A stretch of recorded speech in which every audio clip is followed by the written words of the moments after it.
આપણા રાજની મારી પાસે સિકરી તલાય અને ત્યાં મારા દાદાના દીકરાને હરભર ગયેલો પણ કોઈ શહેરમાં કોઈ ડોક્ટર ન મળે અને પેલી મારા દાદાએ દુદાએ અવાજ કર્યો એ કોઈ દેવી છે નહીં મારા દીકરાનો બચાવે એને કુળની દેવી કઈ માનું બાપ અને પેલી હાડરી માથે મારી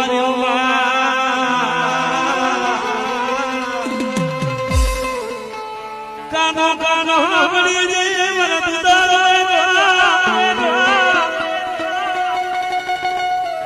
મને મોમાય જાવા પડશે એ મારા રાખો છો પુરહારો